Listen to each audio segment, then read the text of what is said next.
Now, there's some exciting things going on I have to tell you about. First of all, George Carlin will be at the Paramount, which is the Felt Forum. Yeah, it used to be the Felt Forum. Now, why did they change the name to They that? fixed it up. They fixed it. They gave it a new image. His name. It's the same place. It's a good place to see a comedian, though, because it's not too big. But then again, for the comedian's ego, it's not too small. That's right. It's absolutely perfect. Yeah. It's the perfect venue. Yeah. Yours truly has played the Felt Forum. That's true. That's right, Howard Stern. And I got up on stage, had absolutely nothing to say for 2 hours. Can you hear the audience real well there? I heard you can. Who pays attention? I just couldn't wait to get off the stage.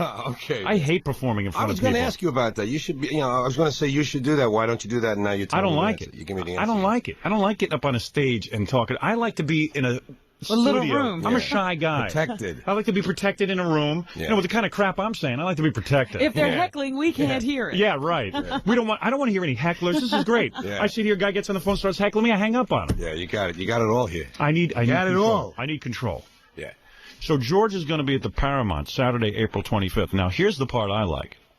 This show will be broadcast live on HBO? Yeah, live that Saturday night, We'll tape it for later replays, but it's going out live. So let me get this straight. Yeah. If I buy tickets to this show, yes, I will be on TV live. If you sit there and you yell out cocksucker... Whoa, wait a second there, George. Whoa. George still hasn't learned. With the 7 dirty words. Mr. Dirty Words. I thought you had a mechanism. No. You are so confused. Don't you have a mechanism? Yeah, but who wants to hit that too many times? See, I thought it was this was freedom of expression here. All right, we had to hit the delay. If you did say that... No, let me just get this straight. Let's start again. Okay. You know, you're still irreverent, aren't you? Well, no, I'm not. I'm just... You're either irreverent or senile. I'm not sure which.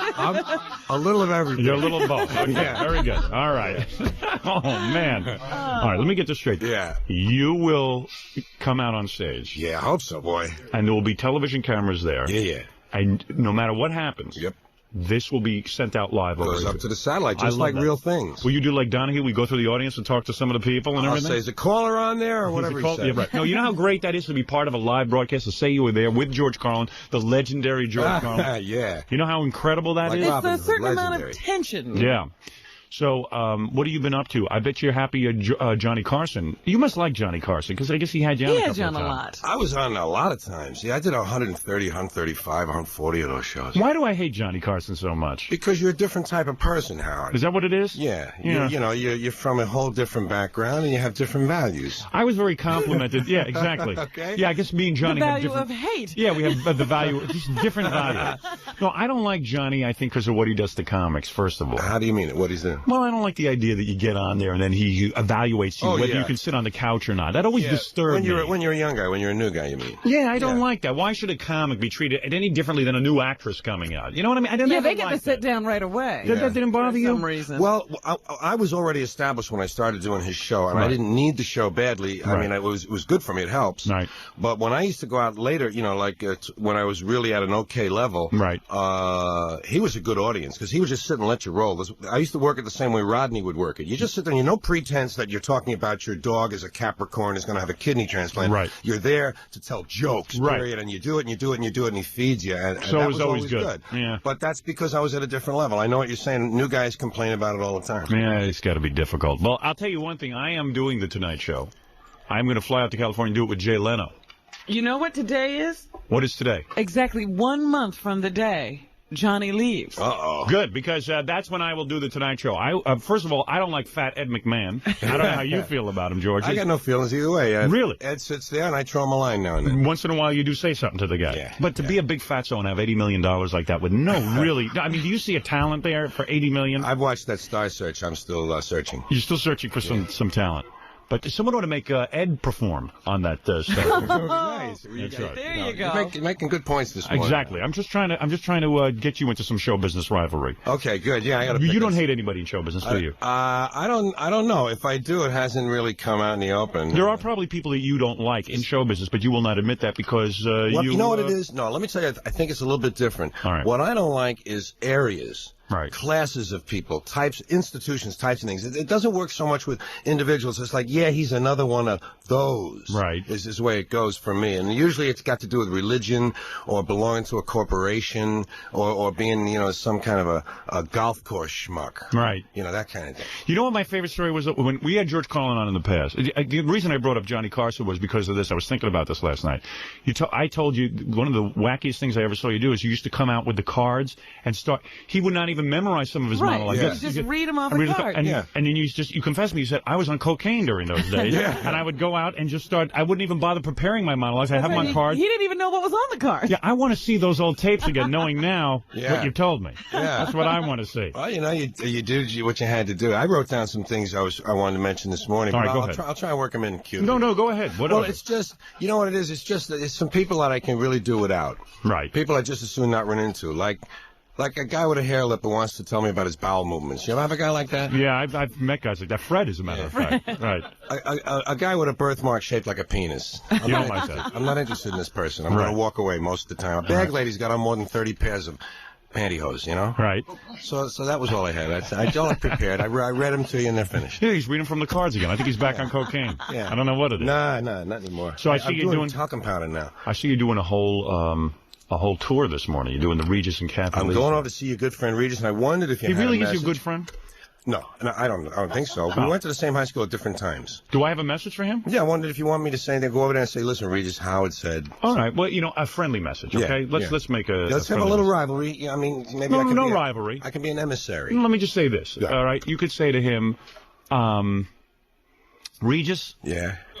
You. All right? Okay. All right, you say it just like that. Beep you. Yeah, beep you. Any messages for Kathy Lee? Kathy Lee? Yeah. Tell her to stop taking that baby of hers out on TV every 5 seconds. What is that, the cutest baby in the world? I can't live without this baby? What, my kid isn't good enough to be on TV? I have 2 children. I have 2 girls. I got a TV show. I don't drag them out for the whole world to see. Nobody's interested in seeing her little Cody. She's not the only one who ever had a baby. Yeah, no one wants to see her miracle baby every 3 seconds. You know what I mean? I'm listening. You know, this is Frank's second family. Gee, be real proud of that.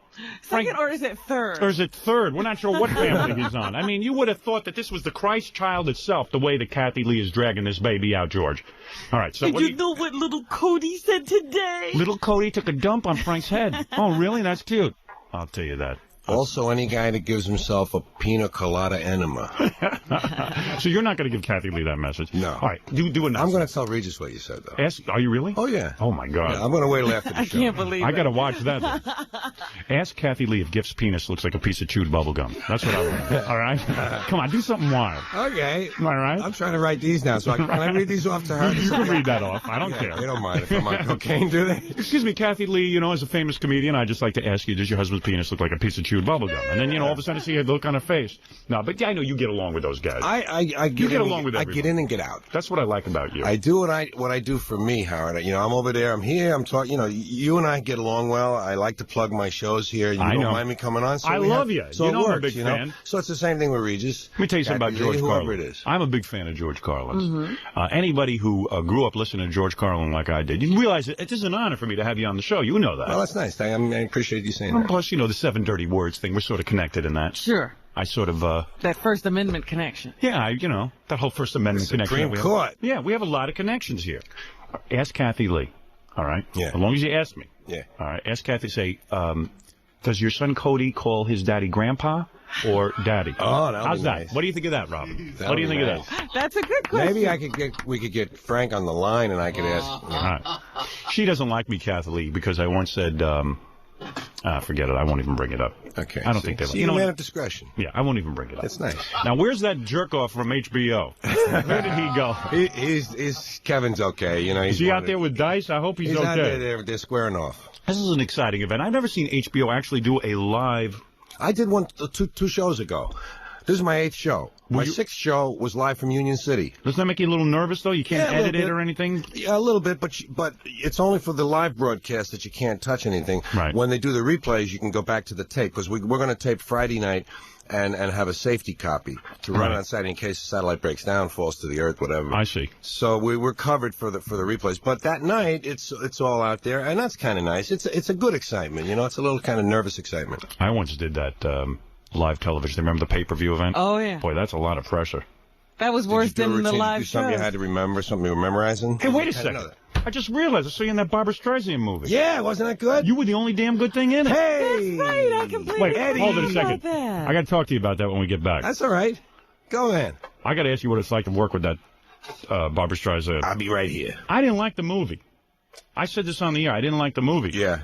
But I thought you played a good homosexual. I played an excellent gay neighbor. Because you weren't mincing. Yeah. Well, it was. You know what? I was trying to be fairly honest with it. There are gays who mince and there are gays who don't mince, and this was a guy who was a little bit effeminate, but that wasn't the point of his character. But I said to Robin, it's hard for George Carlin to play the homosexual neighbor because everyone's sitting there going, That's George Carlin. That's George Carlin. He's no homosexual neighbor. But I got a lot of the other kind of comment, Howard. A lot of people said to me, I didn't realize it was you at first and stuff like that. Really? Yes, I did. How did you prepare for the role? You like most actors, you have to go out and become a homosexual for a couple of weeks? I lived with a guy for a year and a half. For a year and a half? Over in Hoboken. I see. He had a humble flat. I see. No, what I did was, you know what I did? I took one word in my mind, and the word lonely. Right. And I just worked on that the way an actor would work on an emotion. For a couple of weeks, I worked on that idea. And then the scenes, I just forgot about it. You're supposed to forget it then. Right. And I just did the scenes with that in mind. What do you have to do, like audition for Streisand herself? I did. I had to go to her apartment and read for the part. Really? Yeah. And I really, I did a good job with it. When you read for a part, do you memorize the lines when you go in there? No, I had the script in front of me. But what I did was I put down the script and I talked to her as if I were a gay man asking for the role. Well, thank goodness you weren't going after Jason's Wait part. a second. How the hell did you do that? Well, I just told her, I looked her, straight in the eye, and I just let a lot of my own emotion come up. And you went like? And I said, I'm very, very lonely, and I need this work. And she probably threw you right out of the apartment. No, because I was connecting from the scene I had just read for her, and I didn't stop. I let the scene sort of finish, and then I just kept going. But I would talk to her, and I did it with a little, with a little effeminacy in the voice and a certain precision. There's a certain precision. You don't even have to be prissy if you just are talking with a certain preciseness, and that's what I did. It worked. See, that's what's so goofy. I had to audition. You would never be able to do that. I could never do that. I would not sit there in front of Barbra Streisand and act like I say, hey, you want me? I'll do it. I'll do the read for you right now. I am not going to sit there, honey, and kiss your, you know what I'm saying? It's like, but you weren't kissing her ass. No, I didn't think so. I just couldn't do it. You would see it as kissing her ass. I would feel too stupid. Yeah. But see, I wonder. I felt very good about trying to get that role because I knew that it could show some parts of me, some acting side of me that wouldn't get shown otherwise. It was a good job. I think you were better than Nick Nolte. This Nick Nolte mumbled through the movie. I didn't know what he was saying. You don't want to go see the movie with me, Richard Simmons. Yeah. I wanted to bring my wife. He says, no, I want to see it with you alone. I said, look, I don't feel comfortable seeing this movie alone with you. Prince of Tides. You know what I'm saying? Maybe I'm going to go see it with my wife. So he's mad at me that I didn't go see it. This is Richard Simmons, the fitness guy? The fitness guru. Oh, yeah. He told me on the plane I was cute. What should I do with that? What should you do with it? Well, you know, I don't know. Put that in your bag of memories. Yeah, put that in your bag of experiences and keep it there. I got one of those home. You didn't consult him for your role or anything? No, I didn't. Because I've often said to him, he is very macho, but he sometimes comes off a little effeminate. People have said he's effeminate. Yeah, I said this to him. I told him, I said, you sometimes come off a little bit effeminate. Being honest. He didn't apply for that role, did he? Oh, he did. He wants to see. He loves Barbra Streisand. I don't know why he didn't go up for that role. The thing that didn't ring true in the movie, for me, all right, was the fingernails. The fingernails and the skirt and the crossing and crossing of the legs. Nobody made a big deal about seeing her underpants, did they?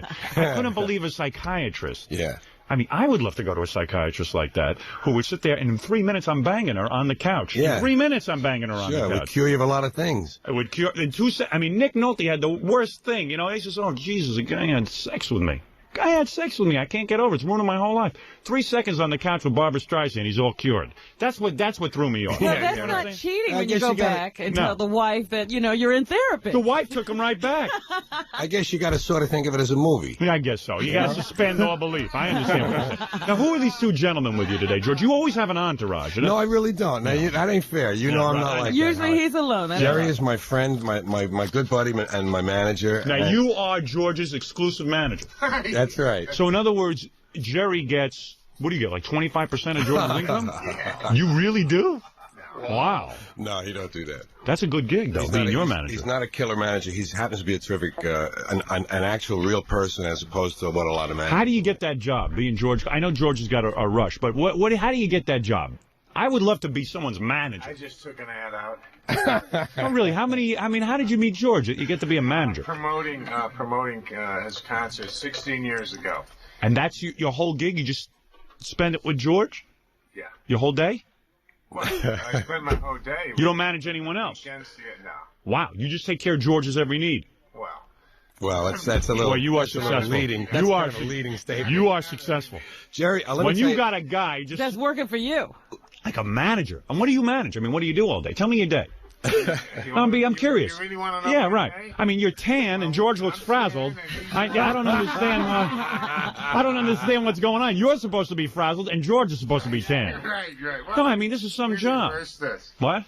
We reversed this. I wanted to get the tan. Tell me what goes on all day. Seriously, like what was your day yesterday? Yesterday? Yeah. Well, it's been a little strange. Now we're getting ready for this HBO show, so we got to get out and promote it. Right. And sell some tickets and beef it up. Yesterday, George was installed. I don't know if that's the right word, but he was honored in this Museum of Radio and Television Broadcasting last night. Nobody. What for making the 7 dirty words? I don't know. Right. For hanging out for 30 years. That's right. So that was real nice. So I came. So what did you do? Yeah, we're asking what you did. Yeah, but so far George did everything. George did. I tell you something. I got to get a job like this. Listen, I want to tell you something. You want to know something? Uh-oh. In 1980, my career was in the crapper. I was on what I thought of as a plateau. Right. And I was $3 million in debt to the IRS. Wow. All right. And at that time, how does that happen? $3 million. Because I was full of cocaine for about 5 years, and I didn't pay any attention to the people that were running my affairs at that time. And what did they do? They took rolled money it from over. you? Every time I would. No, they didn't steal from me. They made bad decisions. They allowed me to make bad decisions. I didn't monitor them, and they kept rolling over my debt, and penalties and interest started to build up. But they pay your taxes, but then you'd have debt because you would get into bad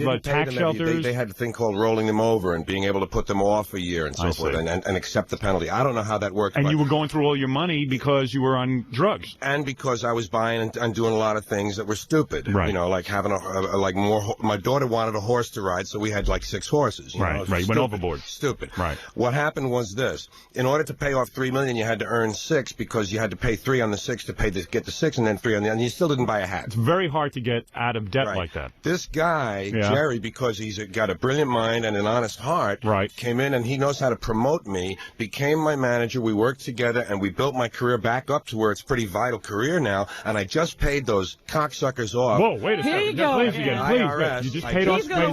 Wait, you just paid off the IRS about a month ago. Right. And for the first time in 12 years, I'm even with all I owe them is what comes up April 15th, and that's it. And I'll pay that in a few months. And that's what Jerry does for a living. You know, Jerry, I was about to throw you out of here for doing nothing. I was going to fire you, but Rocco has produced and directed a bunch of HBO comedy shows, and he's done 3 or 4 of mine. Is that right, Rocco? And he's done a lot of other people. Who else have you done?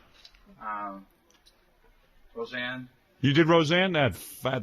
No. But go ahead, yeah. Hey, how's her husband, Tom Arnold? Real talent, huh?